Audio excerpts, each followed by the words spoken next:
Angela here with a quick warm-up for your hips using a resistance band. You can have the density of your choice. I'm starting with the light one. I'm going to place this on my feet. If you have a yoga mat, cool. If you don't stress it. I'm going to place the band over top the foot with the strap of a sandal, and then it will come underneath the arches, or the middle arches of your feet.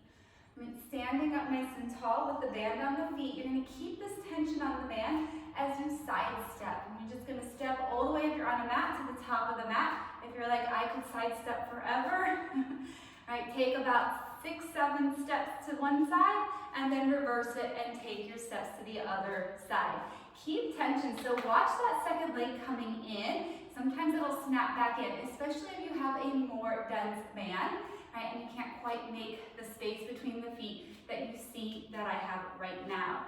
Right, we're looking to feel this on our outer hip and just a little bit posterior, or just a little bit to the bum side of the pelvis here. So if you put your hands on your hips, right, notice where you're feeling that. If you're like, I feel it all kind of in my hip flexors, there's a couple things that you can play with. You could try turning your feet out a little bit and see if that gets you a little bit more towards the outer back side of the hip, or you can move the band off the feet and take it a little bit higher. Right? By that I mean you could take the band just above the knees, stepping sideways.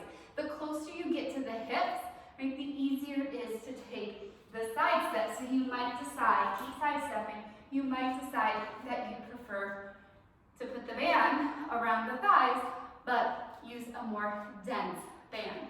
Okay, one more time, end where you started, so you know you went to the right and left sides evenly. Now, if you did move that band to your thighs, you're gonna move it back towards your feet, and just, if you're on a mat, turn to face the mat. Inhale, reach the arms up into the air. Exhale, let's bend the knees, flex at the hip joints, fold forward over your legs. This is a good stretch to the hamstrings and back. We're going to walk forward to a plank position. So walking the hands forward underneath the shoulder joints here. From plank pose, simply pull your right knee forward and put the right knee on the ground. I have sensitive knees. I'm going to put a blanket down under my right knee. On an exhalation, lift the left leg into the air. This is called hip extension. And then put the toes back down on the floor. Feet are still flexed. You're still pushing outward into the band as you lift your left leg. But now we're adding in that hip extension. We're trying to reach the left leg back behind us into the air. Watch that it's not the low back and rib cage doing this. Right? If you find yourself in a little bit of a jerking movement, right, don't take the legs so high. Exhale. Find that abdominal engagement and support of the lower back, then lift the left leg into the air. And the next time that left leg is in the air, you're going to hold it in the air. I'm going to turn myself so that you can see this next action. You're going to pulse the left leg off to the left. Right? Nothing else moves. This is just movement from that left hip joint. You can see it's not dramatic, that left leg going to the left. Keep the left pinky toes facing the floor and watch out for the hip dropping. Right? We need to keep the left side of the pelvis at the same height as the right side of the pelvis, which means pushing down into that right knee. You got 5 more here. 4, 3, keep that right foot nice and steady, and last one. Keep the left leg straight, put the toes on the floor. Now let's go ahead and cat our back or flex the spine. Drop the head down, curl the tailbone underneath you, and then simply step the right foot back. You're in a plank position again. If you have padding, you need to adjust it, adjust it. Pull the left knee forward, put the left knee underneath that left hip joint. And then on this side, exhale, lift the right leg into the air, tap the toes to the floor.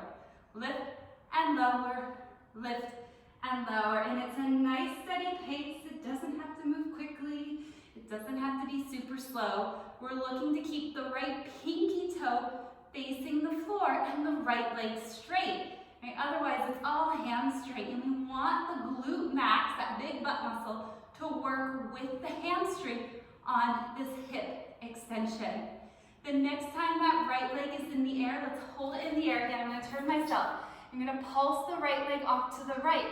So just 1, 2, keep the right pinky toe facing the floor. It's really easy to kind of open up the hip or get the whole upper body involved. We want that movement to come just from the hip joint Don't worry if you're like, but I barely move my leg. Every time you move the right leg to the right, keep pushing that left foot into the band. 5 more. 4, 3, 2, and 1. Keep the right leg straight, put the toes on the floor once again. Cat your back, flex the spine, slide the left leg back to what we call plank pose. And from plank, please lower down to the ground, all the way down. And point the toes or stretch the feet back and push out into the band. So pull the feet apart. There's that abduction we're looking for. Lift the head and chest, a little bit of spinal extension, never hurt anyone. Release down, tug the toes, press back through hands and knees. Right, pull the hips back towards the heels, walk the hands a little bit closer to the knees, and then rock the knees off the floor.